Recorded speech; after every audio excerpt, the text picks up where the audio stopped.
let's move to the NL Central. Thomas, you said you got the NL Central, so let's hear about it. All right, well, last year it was a fun year for the NL Central as two of their teams made the playoffs. The Cardinals, the Brewers winning the division, of course, by a pretty good margin, actually. They won the division by 6 games. But then the Cardinals on the last day of the season, we talked about it earlier, Wild Card Wednesday, snuck in and got in as the wild card. The two teams played each other in the National League Championship Series, and the Cardinals got to the World Series and ended up winning it. But it's kind of a year of transition, a year of change possibly in the Central this year, as the Cardinals lost their manager and totally lost their pitching coach in Dave Duncan, their biggest offensive threat in Albert Pujols, but they are gaining one of their ace pitchers back in Adam Wainwright, who was out for the year all last year, who was on the disabled list. They also added Carlos Beltran to the mix for the offense. The Brewers lose their big slugger in Prince Fielder, but their MVP, Ryan Braun, we all thought he was going to be gone for 50 games. He avoided the suspension.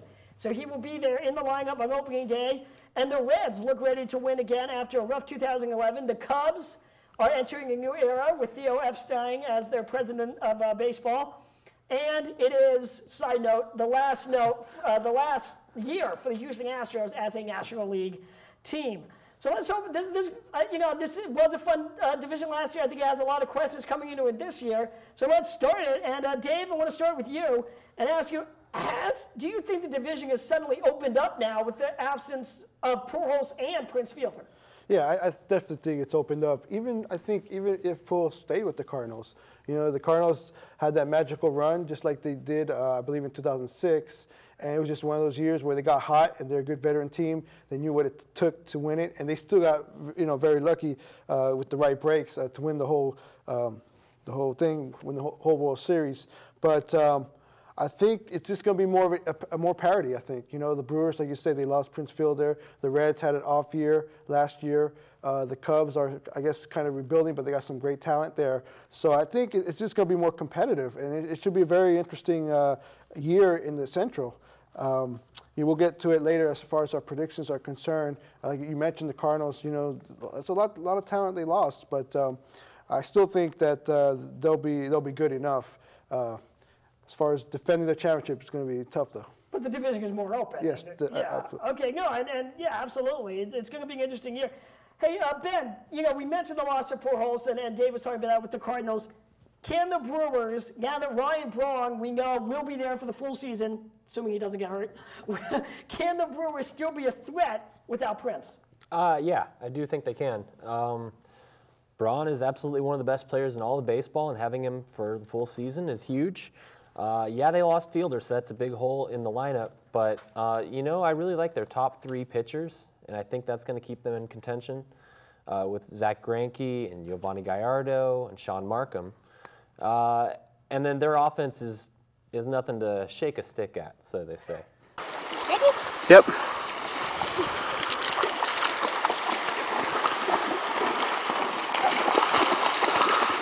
And then 2 other keys for the Brewers. They still have Axford to lead that bullpen, which is a very good bullpen, might I add. Okay. But then the other big one is they added Aramis Ramirez. And even though he's definitely not Prince Fielder, everybody knows that, Ramirez is going to be the type of hitter that just helps solidify the lineup. Exactly, and solid. He's a good hitter who will come through in a hitter's park, especially for a righty. You pull that ball at Miller Park and you can really get a hold of it. He'll enjoy playing there, and I think I'm not going to say they're a favorite, but amongst the 6 teams, I put them up there as the team that has probably one of the better chances to win it. Sure. Totally. Okay, yeah, no, they're definitely still going to be in the race. All right, well, let's move. We talked when I was opening this division, I did mention that the Reds are ready to win again in 2000 after a rough 2010.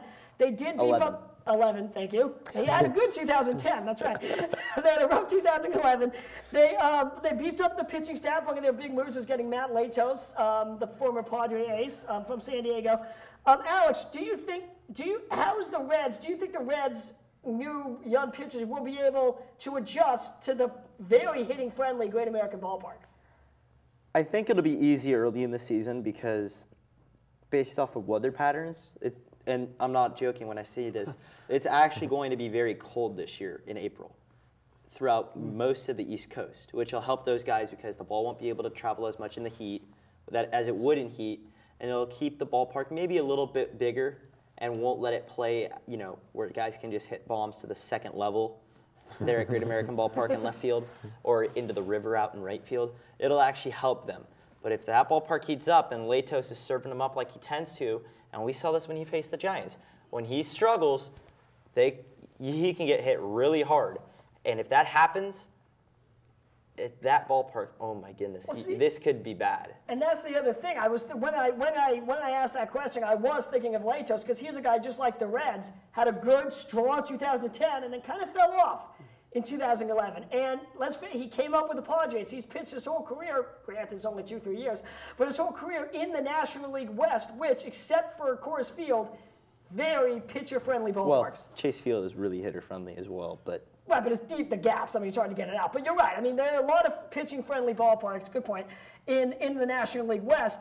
So it's going to be an adjustment for him for the Central, especially in that ballpark. So, that's the thing. I mean, how do you think, is he going to be able to make the adjustment? Is going to be a key for the Reds this year. Obviously, for the Reds, it's with their pitching. Just like a few years ago when they made the playoffs, they had good pitching from Arroyo. And then, I think the Reds, with their pitching, they got a rebound. They struggled last year.